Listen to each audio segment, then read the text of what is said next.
Welcome back to Free Speech Nation with me, Andrew Doyle. Denise Fahmy, a senior official at Arts Council England, is taking the organisation to an employment tribunal because she says she was harassed for being gender critical. Denise found herself faced with what she describes as a toxic working environment after she spoke in defence of LGB Alliance, a group that advocates for the rights of same-sex attracted people. Denise was signed off with stress after a petition was launched on the staff intranet account criticising herself and others with gender-critical beliefs. Reluctant to see her career ruined without a fight, she lodged a complaint with the Leeds Employment Tribunal in September 2022, and she's here to tell us more about it right now. Good evening, Denise. Thanks for coming. Hi. So firstly, perhaps you could explain to people what your job at the Arts Council is. Yeah, well, the Arts Council England gives out grants to all English arts organisations and anybody doing cultural projects, and we have a range of different funding streams. So my job is to look at those applications, advise potential applicants and make funding decisions. Yes. And we're funded through government and through the National Lottery. So let's talk a bit about LGB Alliance and what happened here. What was the specific case that started all of this?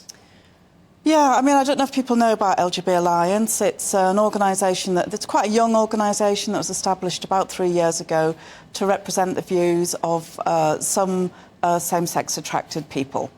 It made an application to, it's actually another organisation, the London Community Foundation, which had funding from the Arts Council to distribute to celebrate the Queen's Jubilee.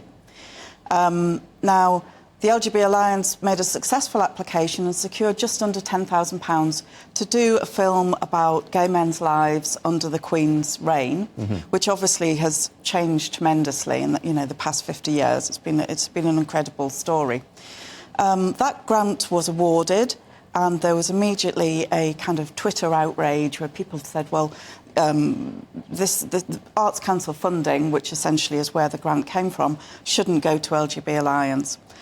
And LGB Alliance have been completely vilified as transphobic, as hateful, just an appalling campaign of vilification. We should explain that because they're LGB Alliance and a lot of groups cover LGBT. That's People right. have accused them of cutting out the T, but of course that makes no sense because they're just there to represent LGBT people, just like there are some organisations that just represent trans people, and that's fine as well. People just organise themselves, but they have been subject to a smear campaign, basically. And so when this application was approved, this Twitter storm happened, and what was going on within the Arts Council then at that point? Well, the Arts Council at the time had about 650 to 700 members of staff. I've got to say it's a very collegiate workplace, and very unusually a meeting was called for all staff, which was attended by a very high number of staff. This was an online meeting, and it was to discuss just one award.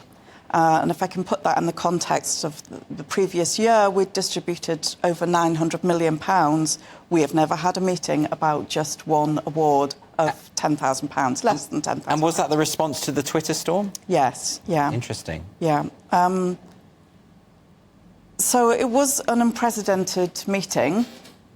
And as I say, I've worked for the Arts Council for 15 years. I've never attended a meeting about one very small What grant. were they having the meeting for? What were they hoping to determine? I think, to be honest, that's kind of the subject of my employment tribunal. Right. What's the context for this? But there was definitely disquiet amongst the workforce that this award had been made. And so the meeting just focused on whether this award should have been made or not. And at the time of the meeting, the award had been suspended. Right. And what happened to you then? How did you get... OK, so the meeting kicked off, and I thought it was going to be a neutral place where we had this kind of strange discussion. But it took a very, what I would feel is a very biased route, in which the position of the chair of the meeting, who's a senior member of staff, he felt very strongly that the grant shouldn't have been made to LGB Alliance. There were some technicalities around the grant, but he felt that the grant should be withdrawn, or at least shouldn't have been made. Did he give a reason? He felt they were an anti-trans and divisive organisation. Which is, well, not true. Yeah. And a sort of a smear. It's libel. Well, it would have been libel had he published it. It's slander, sorry.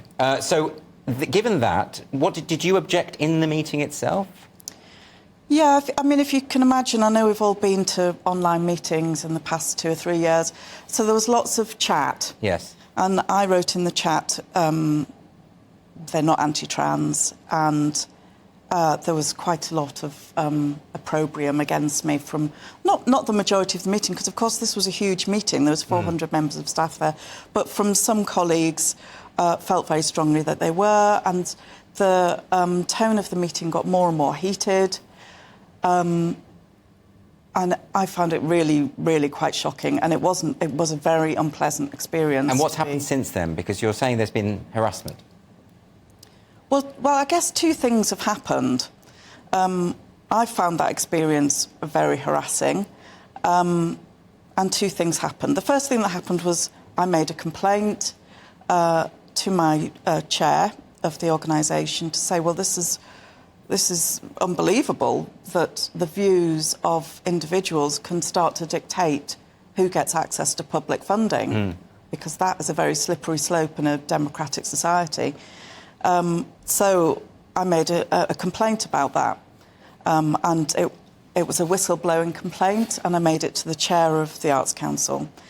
The second thing that happened was about 3 weeks later, it might have been a little bit less than that, a number of members of staff came together to launch an online petition against gender-critical people, and they didn't name me, but it was very strongly targeted towards me. But that's a real problem in the Arts Council. I mean, it's problematic enough, isn't it, for the Arts Council to be so ideologically skewed in one way, or to suggest that they can't fund people who have certain perfectly legitimate and legal views. Yeah. But if they're starting to then police the opinions that are acceptable within the staff members, that's surely a huge problem. I mean, the actual experience of the petition being launched, and unfortunately the petition was hosted by our staff intranet for 26 hours. It collected 100+ signatures and lots of revolting comments that were really unacceptable in a workplace. Yes. So that I requested for it to be brought down. It wasn't brought down. It was kept up for over 24 hours. And it was a dreadful experience to be on the receiving end.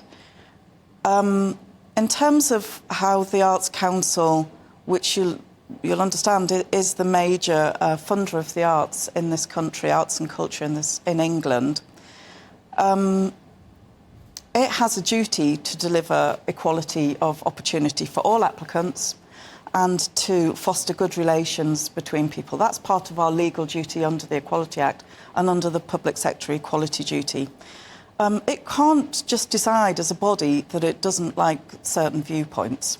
And this is interesting because that's not a criteria of funding. And since the Maya Forstater case, we know that gender-critical views are protected in law. Absolutely. And yet we're seeing again and again, aren't we, not just in the Arts Council, but in various corporations and institutions, those who do express those views are often demonised. I mean, this is a wider problem, isn't it? Yeah, and unfortunately we're seeing that across the whole arts sector. I know of many case studies in which particularly female practitioners are losing their businesses, or they're losing their livelihoods, or they're gradually being edged out of organisations. And you'll understand that the arts is primarily, it's a freelance sector. Yes. Reputation is everything. Absolutely. So it's become a very censorious and hostile environment for people to work in. And I mean, that's obviously not good for the artists working in that space, but it's not good for audiences either. No. Because it means that the arts product is getting narrower and narrower, and is taking on a kind of thought policing, a moral tone that is just limiting freedom of expression. Well, before we finish, it would be very important for you to explain where people can help you out. You've got a crowdfunder online? Yeah. And where can they find that? Yeah, well, my case is on Crowd Justice. If you look my name up, Denise Fahmy, or you look up Fighting Bias at the top of the Arts Council. I do have to raise £55,000. We're more than halfway there. This case has very strong merits, and I'm quite positive. I'm very confident that we can win this case, and it's important for the cultural sector too, I think. Denise Fahmy, thanks very much for joining me.